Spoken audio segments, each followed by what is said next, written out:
आसुरी मो जीवन तू मो हीराटा तू बिना बंची पारुनी रे मो धन। कांदी कांदी मार दांत पाटी पड़ जाउछि आ कहूछि बापी रे काई मो पुओ को मारिलु केमिति बंचिबी मु ता बिना। जदि तोर दरकार थिला मोते मारिलुनी मु धन बोली आ काहाको डाकिबी रे एभली किछि कही छाती पिटी पिटी कांदुछि मा। रे बापी मो आसो को गाई तू बापी मारिलु कि रे मो पुओ तोर कण करिदिला अपराध। ए कोଳରେ पुओ छोटरू बड़ करिथिला मा ताहा आज खाली होई गला।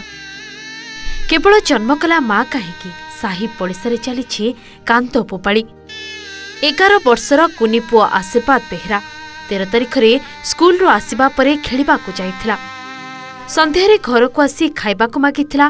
बिचरा माँ खाइबा को दे कोनोसी कामरे छात ऊपर को जाइथिले आ आसिला बेलको घरे आसु नथिला। खोजा खोजी चलिला। राति पाहिला सकाळ हेला घरटा भी खाली खाली लागुथिला। पुओ को न पाई माँ मनटा आउट पाउटे हेउथिला। मार प्रति निश्वास रे पुओ थिला आखि पलकरे भी से दिसुथिला। शेष समय जाए भी आसु निश्चय घर को फेरिबो बोली मन को बुझाउथिला। हेले माँ मन ना बेले बेले मन पाप बिछुउथिला आ शेषरे ताहा ही हेला। 11 वर्षर कुनी पुओ को खिनबिन करी हत्या होइतिबा जानिबा परे मार हृदयटा फाटी पड़ुछि। मो आसु को गाई तू बापी मारिलु कि रे मो आसु तोर कण करिदिला सजी तोर सरकार थिला मते रेलुनु मो पिला को गाई के तू मारिलु मो जीवन को गाई के तू मारिलु कि रे मो हीरा मोती डारू मो हीरा को गाई के तू चढ़ाई नेलु रे मो हीरा भी ते मु केमिति बंचिबी कि रे मो जीवन मोर। आज्ञा मु फास्ट रो तारी ऊपर डाउट भी करथली जितले जो दिन मो पुओ गायब हो गला से दिन ठू आज्ञा गायब होता एमती कि सिक्रेट इनफर्मेशन भी करथली।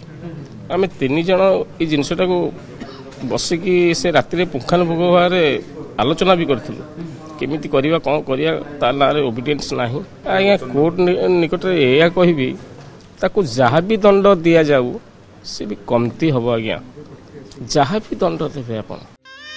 आउ एपटे बंधा चली कोके उठुछि पुओर शब। कांत पोपाली भितरे गाँर पुओ आसु को विदाय देइछन्ति समस्ते। आउ ए दृश्य थिला हृदय विदारक। पिलाठू बुढ़ा जाए समस्तंक आखिरे लुह। गाँ दांडरे डिया गाँ पड़ियारे क्रिकेट खेल आ स्कूल रे पाठ पढ़ा शांत स्वभाव आसु समस्तंक आखिरे नाची जाउछि। पुरी जिला डेलांग थाना रतनपुर गाँर कुनी पुओ आशीर्वाद साहू गुलगुलिया चेहरा को भारी मेलापी। पाठरे साठरे खेलकूदरे थिला 1 नंबर। हेले दीर्घ 7 दिन धरी निखोज हेबा परे घर पछपट पायखाना टांकीरू उद्धार होइछि 11 वर्षीय नाबालक आशीर्वाद मृतदेह। आ एमिति अवस्था उद्धार होइछि जे आपण भी शुणिले आश्चर्य होइजिबे। पुतरा को झुली खाइछि संपर्कीय दादा। पथर रे छेची अति निर्मम भावे मारिछि आ तापरे तार गुप्तांग काटी देइछि। जाहाकु नै साही पड़िशा सह पूरा गाँ भी एबे लुहरे भिजुछि। शोकरे बुड़ीछि पूरा अंचल। परिवार लोकंक आखिरु लुह सुखुनी। घटना को नहीं सारा डेलांग अंचल जेमिति स्तब्ध हो जाइछि। कांद पोपाड़ी रे फाटी पड़ुछि गाँ परिवेश। समस्तंक आखि छल छल। आ रागरे कहउछंती अभियुक्त को आमको दियो से जेमिति मारिछि आमे ताको सेमिति मारिबु आ जेल जिबु। गाँ लोके कहउछंती दोषी को फांसी दंड मिलु।